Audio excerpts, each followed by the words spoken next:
할렐루야. 오늘도 주의 말씀 앞에 서게 되어 여러분 모두 주의 이름으로 축복합니다.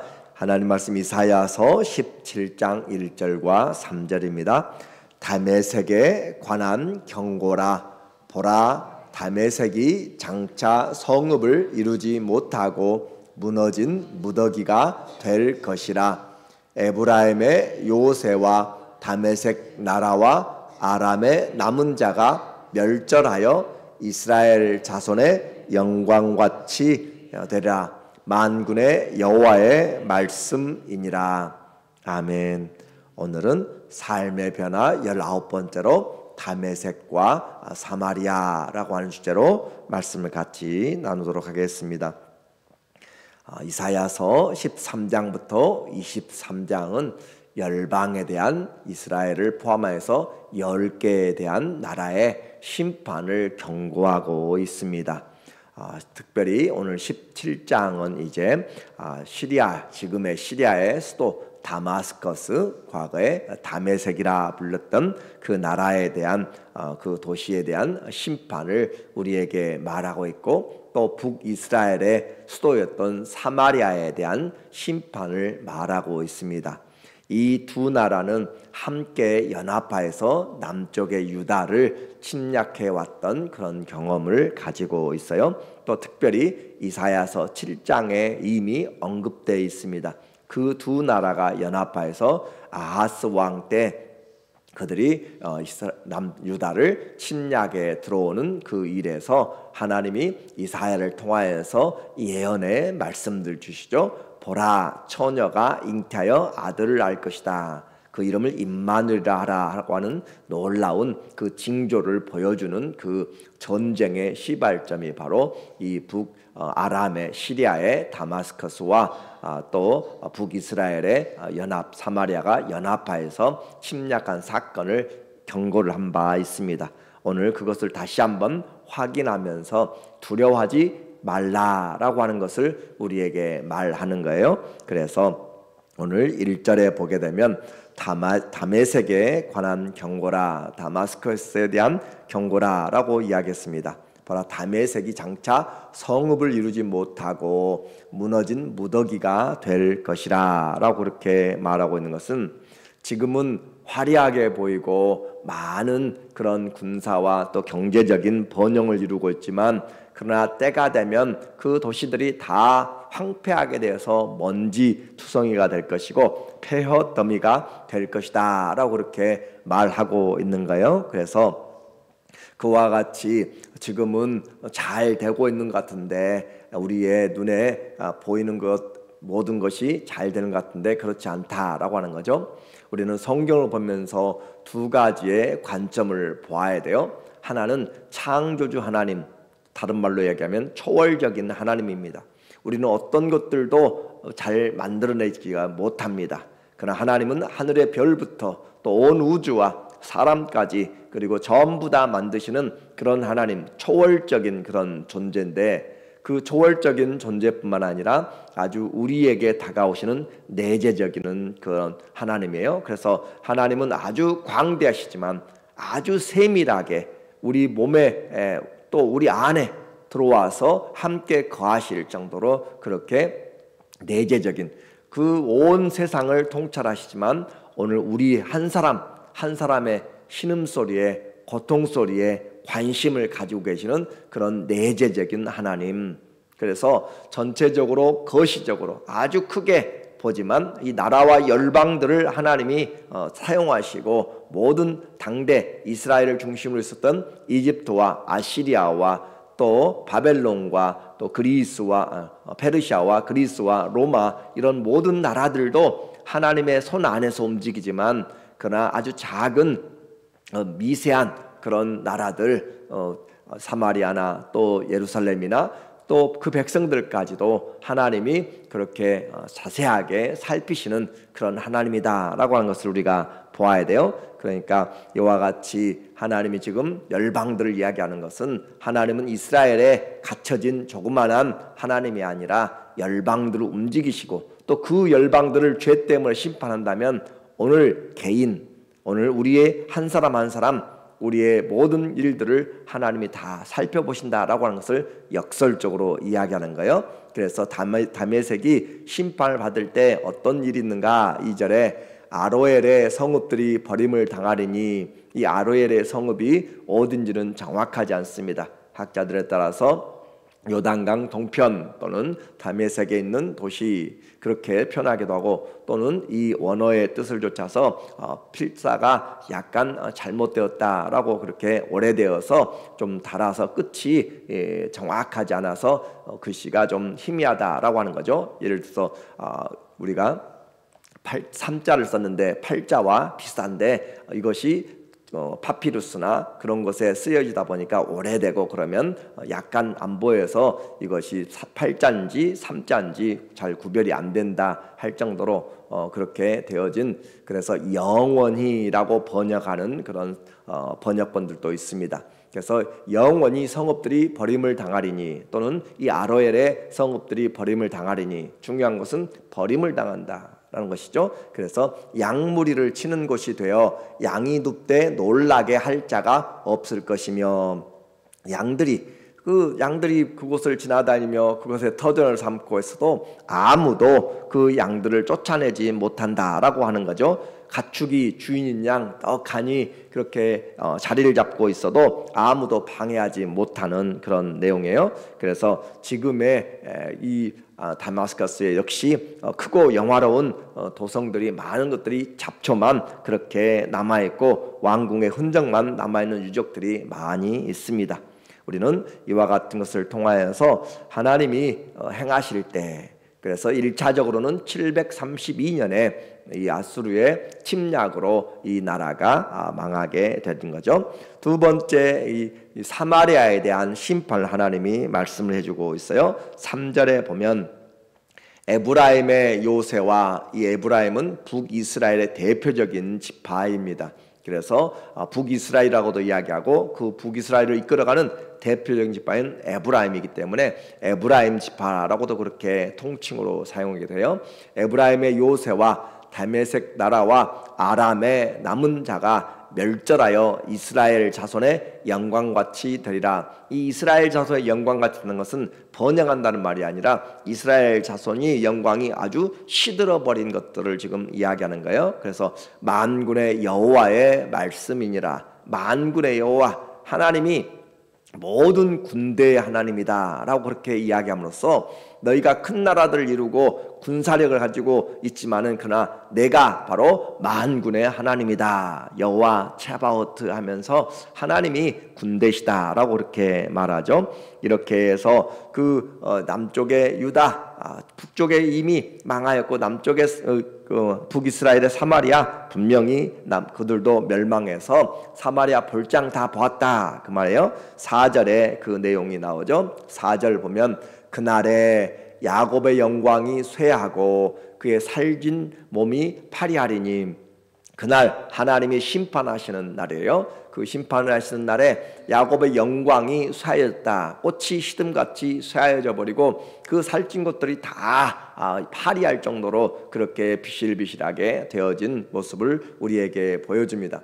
마치 추수하는 자가 곡식을 거두어 가지고 그의 손으로 이삭을 벤 것 같고, 추수하는 자, 수확하는 자가 곡식을 거두는데 그의 손으로 이삭을 베어서 묶고 또 르바임 골짜기에서 이삭을 준 것 같으리라. 다 추수를 하고 나면 황량한 것만 남죠. 들판에 옥수수도 모두가 있지만 트랙터가 지나고 나면 황량하게 되어버린 것처럼, 그렇게 그 풍성하던 것들이 하나님이 그 수확을 다 거둬버리고 남으면 아무것도 없이 되어버린다. 그래서 텅 빈 추수 후에 들판같이 되는 모습을 우리에게 보여줍니다. 그 말은 하나님이 붙들지 아니하면 모든 것이 헛되고 남은 것이 없습니다. 하나님이 붙잡지 않으면 남은 것이 없다. 6절의 모습이에요. 그러나 그 안에 주울 것이 남으리니, 감람나무를 흔들 때 가장 높은 가지 꼭대기에 과일 2-3개가 남음 같겠고, 무성한 나무의 가장 먼 가지에 4-5개가 남음 같으리라. 이스라엘의 하나님 여호와의 말씀이니라. 그래서 다 거두고 또 가장 적게 남아 있는 동물들의 새들의 그런 먹이로 남겨놓은 것처럼 그렇게 조금만 남아있다. 그런데 여기는 이스라엘의 하나님 여호와의 말씀이니라. 열방을 이야기할 때 하나님이 만군의 하나님으로 그렇게 표현했다면 여기서 북이스라엘 사마리아를 멸망을 이야기할 때는 하나님이 이스라엘의 하나님 여호와의 말씀이다 라고 하면서 언약 관계에 있는 것을 이야기합니다. 그래서 그루터기가 베어지고 또 할지라도 하나님이 언약의 하나님으로 그들을 돌보신다고 하는 소망의 메시지를 지금 이야기하고 있는 거예요. 그래서 여러분이 성경을 읽다 보면 북이스라엘 얼마나 그 악한 왕들 19명의 왕들이 하나님을 선하게 섬긴 왕들이 한 명도 없는데 그 왕들을 하나님이 심판하시면서도 내 백성 이스라엘이라 라고 하는 표현들을 하나님이 말씀하십니다. 그렇게 죄악 가운데 막장을 보여줘도 내 백성 이스라엘을 치를 왕을 하나님이 그렇게 세워나가는 것을 보면서 하나님의 그 언약의 관계가 무엇인지를 우리에게 말씀해주고 있어요. 그러므로 우리의 허물에도 불구하고 언약의 하나님은 우리를 사랑하시고 언제든지 심판은 돌아오라 라고 하는 하나님의 사인이고 외침입니다. 성경은 반복해서 말해요. 하나님이 심지 않은 것들은 다 뽑혀지게 될 것입니다. 사람들이 아무리 바벨탑을 높게 쌓고 화려하게 건축을 만들고 자기의 커리어를 만들고 해도 하나님이 세우지 않은 것들은 전부 다 무너지게 돼 있습니다. 이유는 분명합니다. 하나님을 마음에 두지 않고 건축을 했기 때문에 그래요.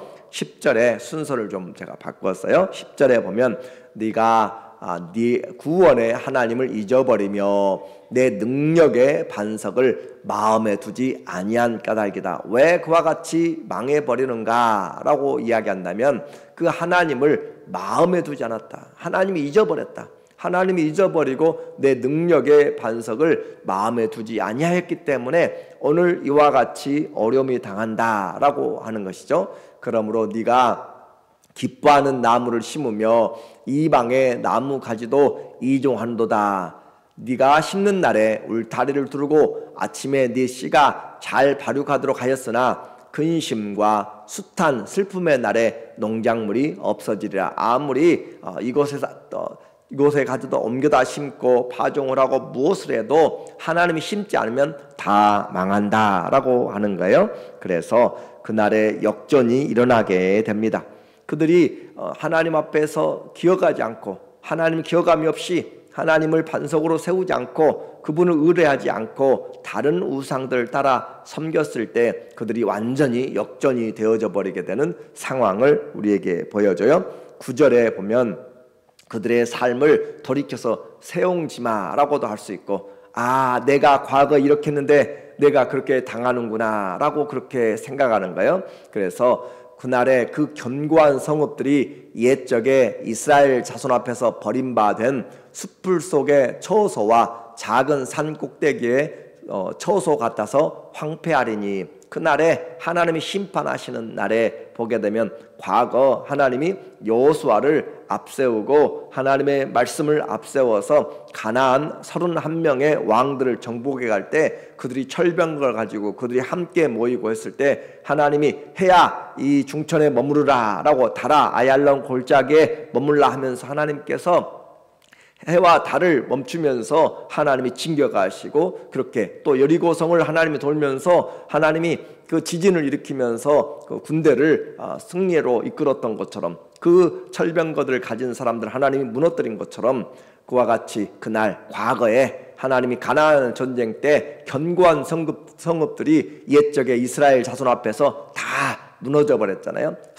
제대로 싸우지도 못하며 그들이 함께 모였던 하나님이 하늘에서 벼락을 쳐가면서 그들의 강으로 물로 그들을 휩쓸어가면서 하나님이 이겨냈던 그 모습처럼 그들이 들어가서 버린 것처럼 숲풀 속에 처소와 작은 산꼭대기의 처소 같아서 그렇게 황폐하게 가서 주워서 승리한 것처럼 이제 거꾸로 이스라엘이 그와 같은 모습이 되어버리는 것이죠.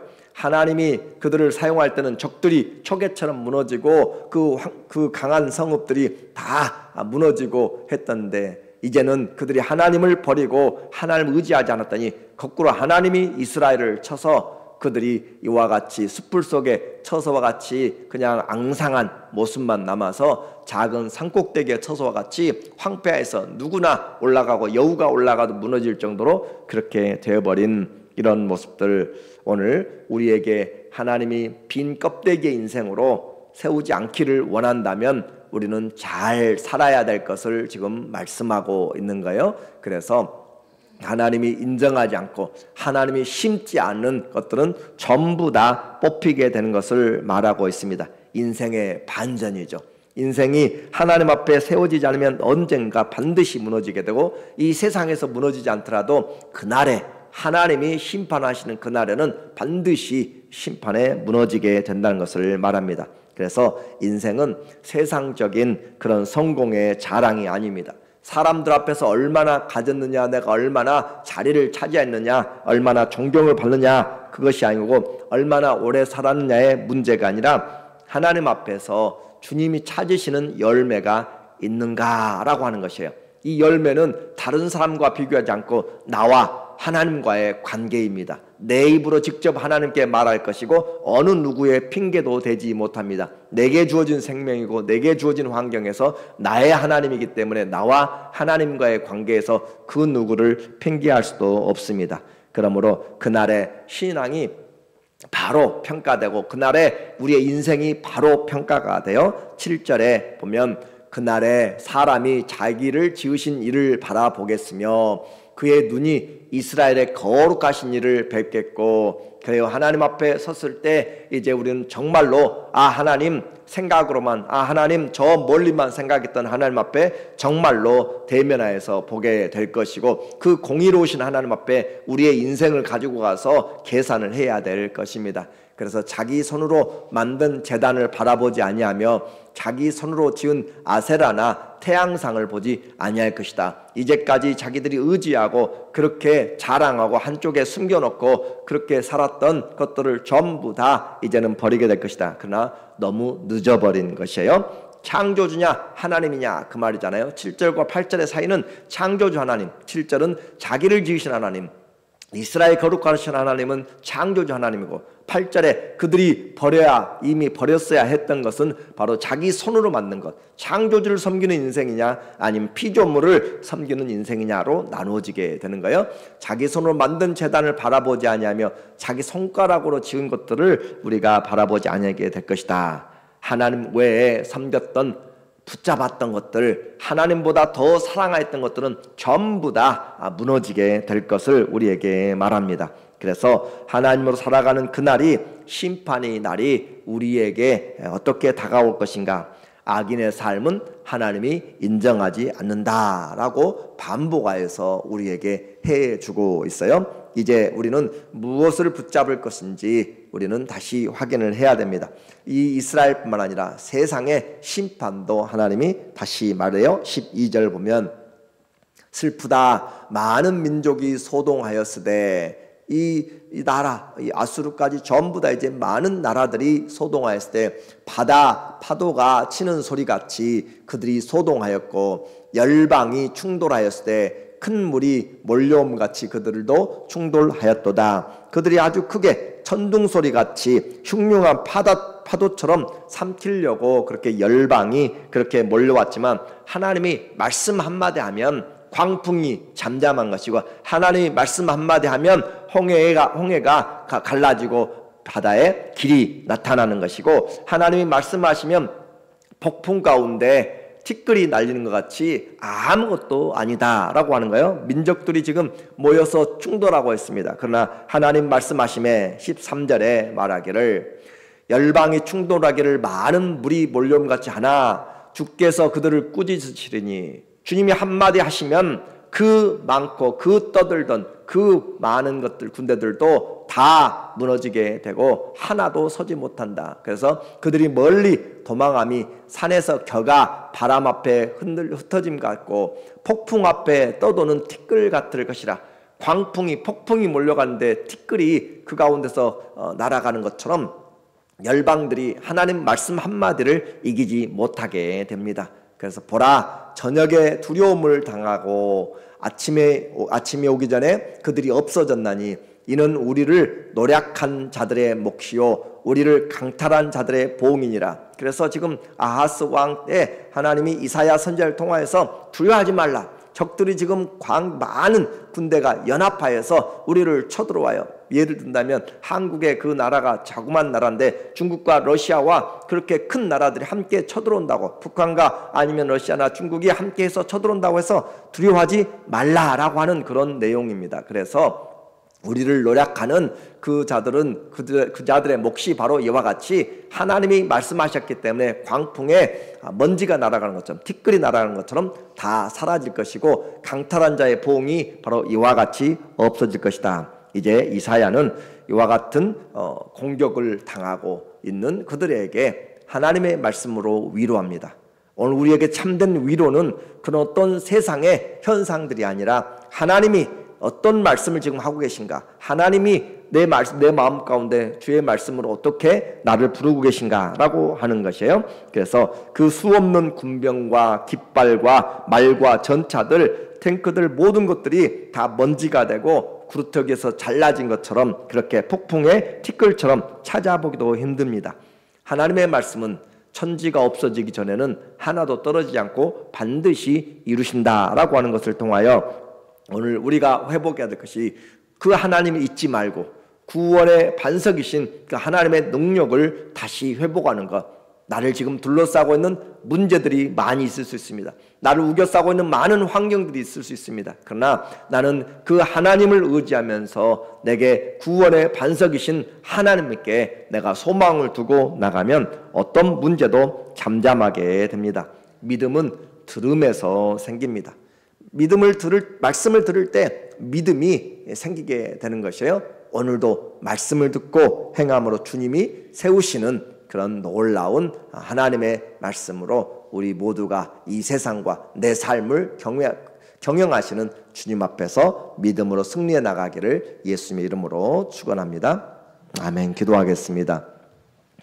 하나님 아버지, 너무나 큰 세상 같아서 정말 나는 보잘것없어서 내게 아무것도 보이지 않아서 잡히지 않아서 두렵고 답답할 때 우리에게 생명의 말씀, 성경의 말씀을 통하여서 두려워하지 말라, 놀라지 말라, 내가 너를 지명하여 불렀으니 너는 내 것이라 라고 하시며 우리에게 하나님을 잊어버리지 말고 반석의 그 구원의 능력이신 하나님을 반석으로 섬기라 라고 하십니다.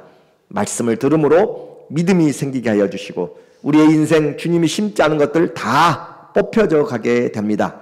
주님 앞에 뿌리를 깊이 내리게 하여 주시고 주님으로 인하여서 삶이 하나씩 변화되어서 주님 외에 아무것도 자랑하지 않도록, 십자가와 예수 그리스도의 외에는 자랑하지 않도록 주님 우리를 하나님 한 분으로 만족한 삶이 되게 하여 주시옵소서. 예수님의 이름으로 기도합니다. 아멘. 함께 주일을 준비하면서 기도하고